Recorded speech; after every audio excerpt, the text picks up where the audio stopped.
We have the Jonesboro Golden Hurricane up on stage, and I'm going to see if I can do this and do it right here. We've got Coach Coleman, Coach Cheshire with Brian Guerrero, Jashad Stewart, and Dryden Bartels. And I may not do that again today and get all the names right. But anyways, Coach Coleman, it's great to have you here today to talk a little bit about Jonesboro Hurricane football. Well, thanks for having us, number one. And anytime we get a chance to talk about our guys, we're excited about it. Coming off a season where we were 7-5, most of the time wouldn't make you extremely excited. But like I told somebody recently, this is my 22nd year coaching, my 12th year at Jonesboro High School, and I've never been more excited about a season coming up. And it's because, these three guys and the other 95 that come out on a daily basis and work, and we're just excited about playing football. We're excited about playing somebody other than ourselves, but more than anything, I love going to work every day, and I've done that for 22 years. Have never regretted or dreaded going to a day at work, but this group is a little bit different. I've never been more excited to kind of see the faces, shake the hands, hug the guys, and than this group right here. So looking forward to this season. Can't wait to put the pads on, which will be a little while, but looking forward to it. Coach, you mentioned you have 95 football players. And right. We opened up with Blyville, who at one time was almost as big. Now we're talking about several years ago.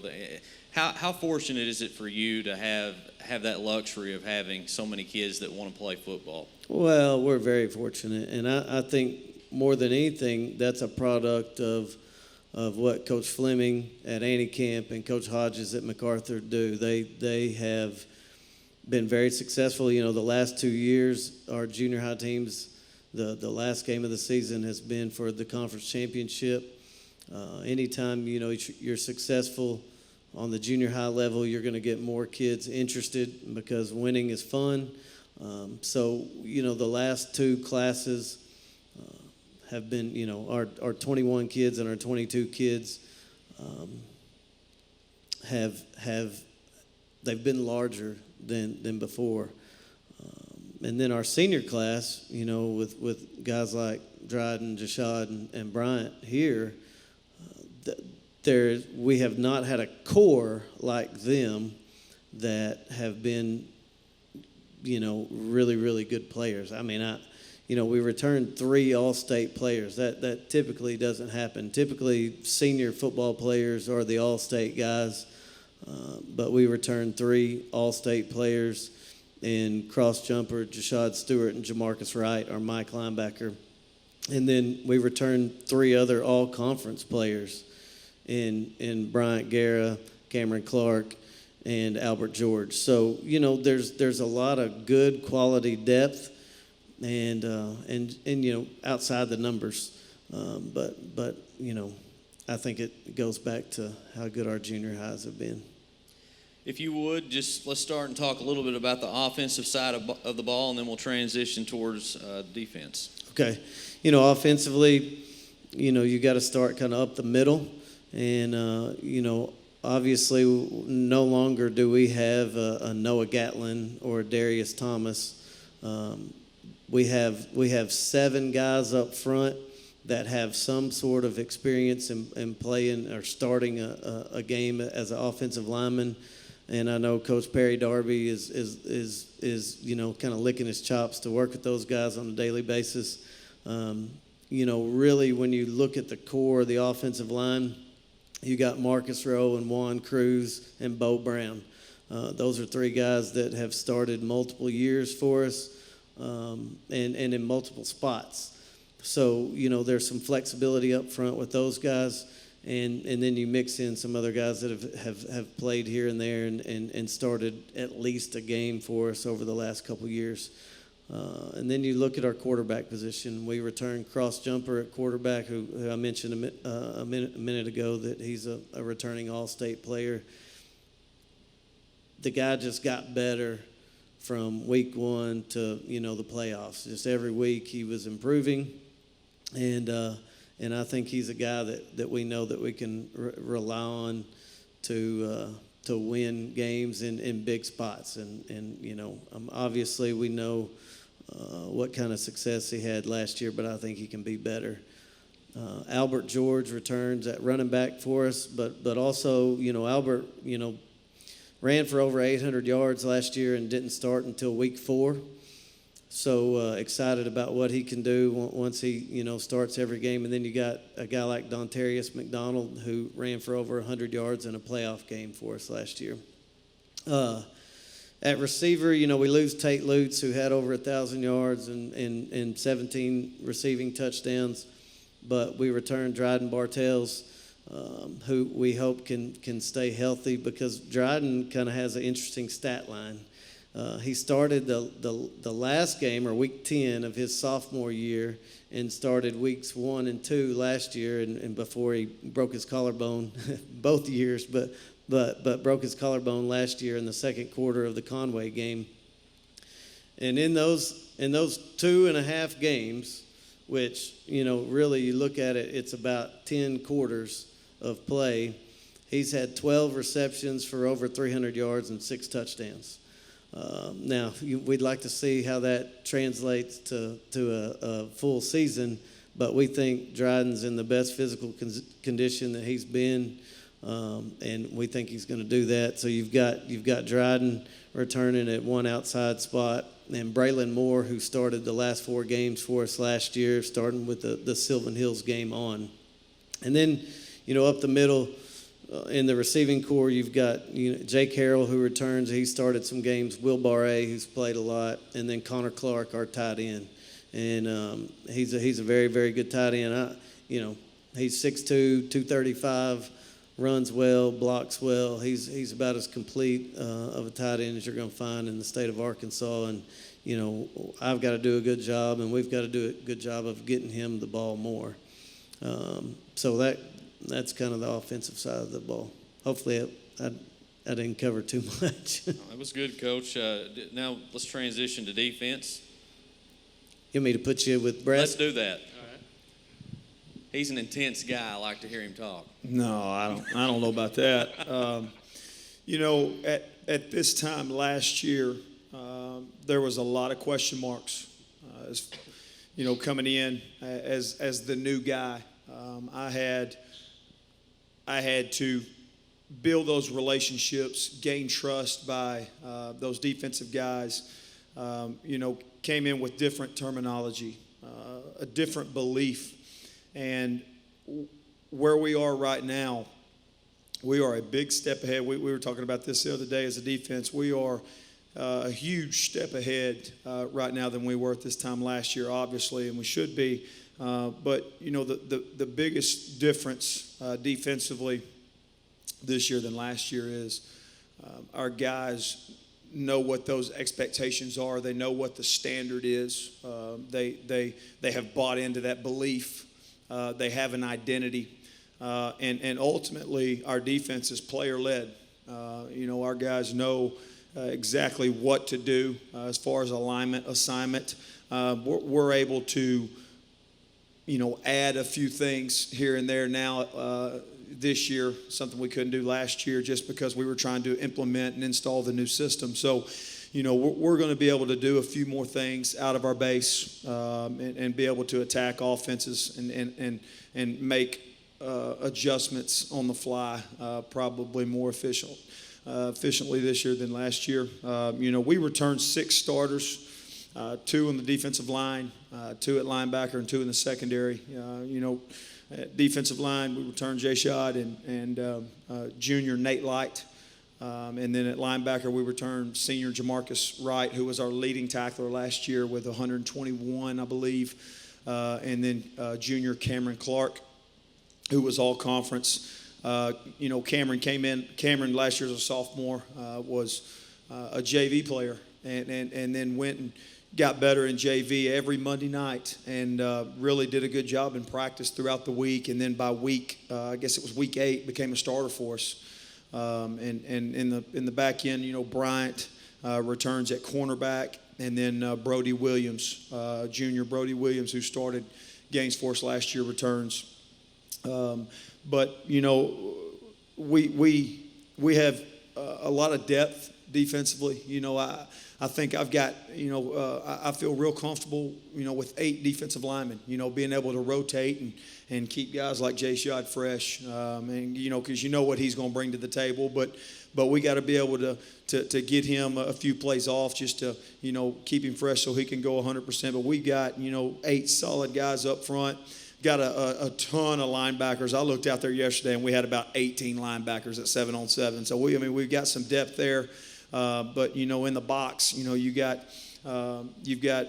senior Jordan Flanagan who started some games last year, a couple, played a lot. That brings just intensity and a motor that's hard to block and just goes heavy every single play. All he knows is heavy. In the back end, we've got Jerrion Green, who's going to step up and be a starting safety for us. Kid just flies around, and just can come downhill and fit the alleys. And then one of the biggest surprises, I guess maybe not a surprise, we expected it, but maybe not this early, but, we've got sophomore John Paul Pickens, who's going to step up. And right now, if we played tonight, he's a starting safety for us. And a kid that just has natural instincts you can't coach, and just does things right and loves being coached.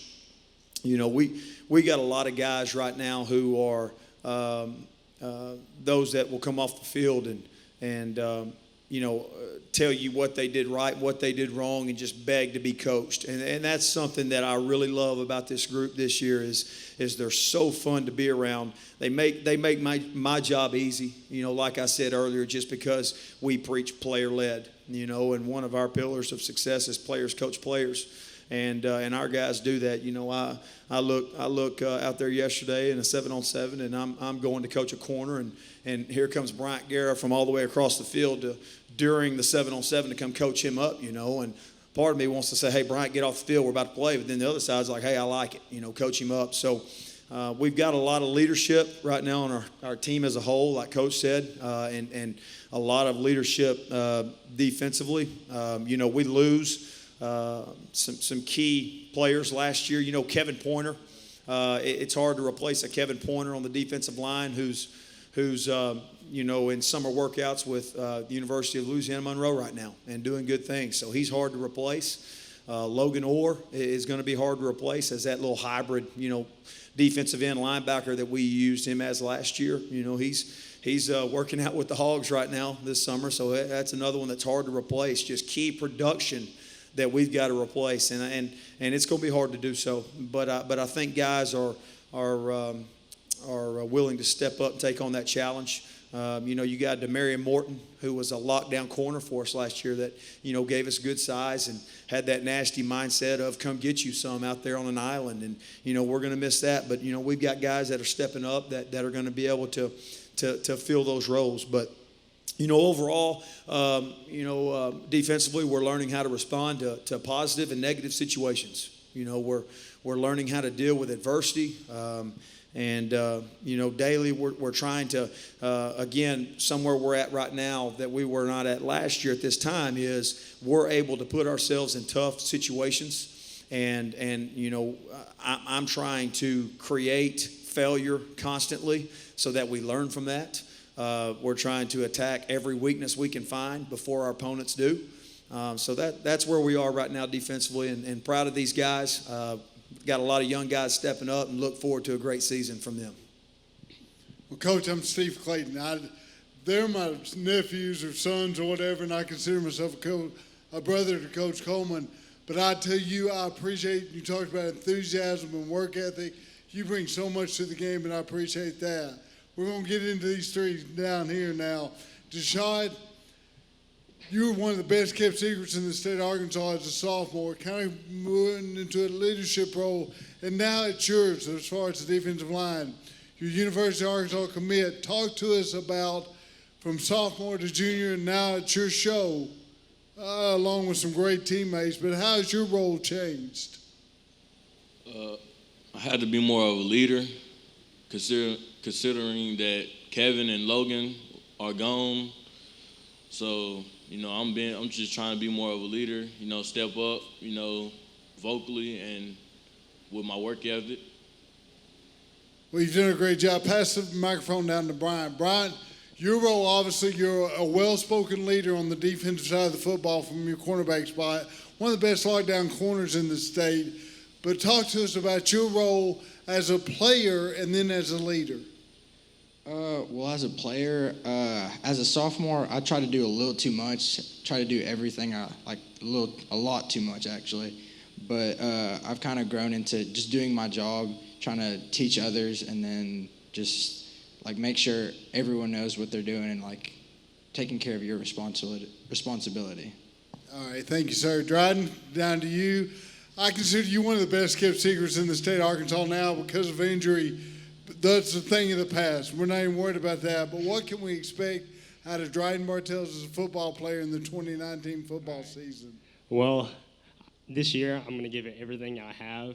This is more, I feel like it's me giving everything I have for the team because all my teammates I love like a family. It's really a family atmosphere, so everything's for them, not so me. So I'm going to play my hardest and give it everything I have this year, and we'll see where that takes us. Great attitude by all three of you, and all three of you can play at a high level of football, I know. Coach, coming back to you, the elephant in the closet, obviously, you mentioned a little bit, is the offensive line, specifically offensive tackle. Coach Darby's one of the best in the world at coaching them up. But what do you see as the biggest challenge for your offensive line this year? Well, honestly, I'm going to answer honestly. I'm not really worried about the biggest challenge on the offensive line because I know who our offensive line coach is. I know we've got about 7, 8 guys that we feel really good about. The biggest change is probably we're moving Bo Brown from guard to tackle, which, could help him a little bit. And then, really it's just kind of feeling out. One thing we learned last year, and we learned, without Coach Darby being there because of health issues, is that offensive line is not a position that has to be set in granite. It's not something that, you pick your 5 and you live with your 5 no matter what. There were times last year where you probably noticed we would flip our line based upon, what play we were running, which would really, telegraph to the defense possibly what we were doing. But we had so much confidence in those guys to get the play executed the way we wanted that we were going to do it anyway. And then also, with people like Bo who can play guard, he can play tackle, he can play center if we needed it. There's such an understanding up front of all of those guys of how the 5 guys work together to get what we need to get done, that I don't worry about, Bo's, 6'1", 220, and he's not 6'7", 330 like Darius. I know that he's going to be where he's supposed to be after the ball snap, and he's going to block his butt off until the whistle blows. And if you got 5 guys doing that, and we've got that right now, and we know that we're going to get that every snap with a Perry Darby coach group, we know that we can win a lot of football games. Coach Cheshire, next question for you.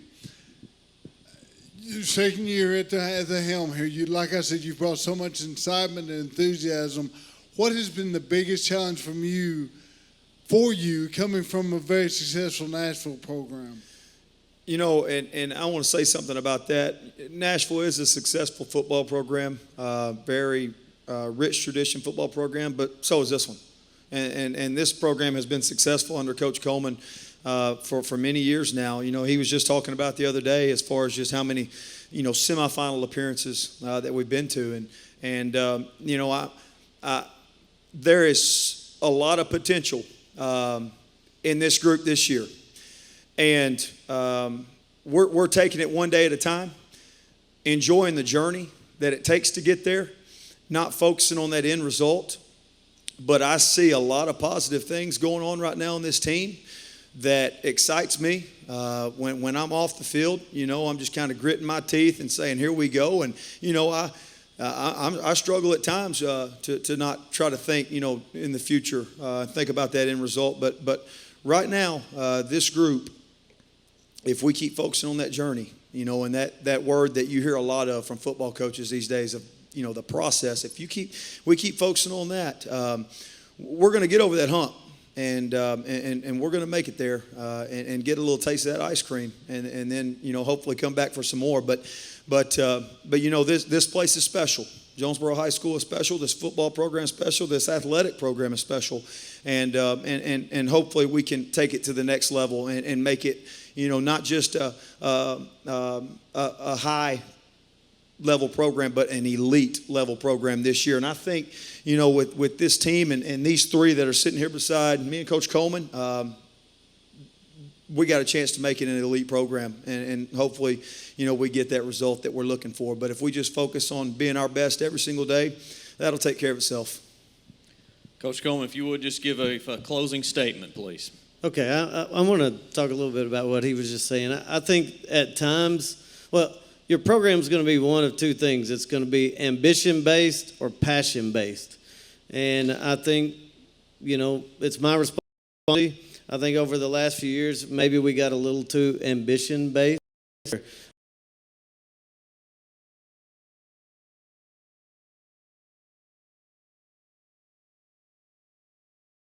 Up for failure. I think now we're more passion-based. And passion-based is going to be a little bit more of what are we doing daily as far as the process of being the best football program we can be. Not the end goal, but what are we doing daily to be the best we can be. And I think our passion level has gone up. And because of that, it's never been better to be a Jonesboro Golden Hurricane football player.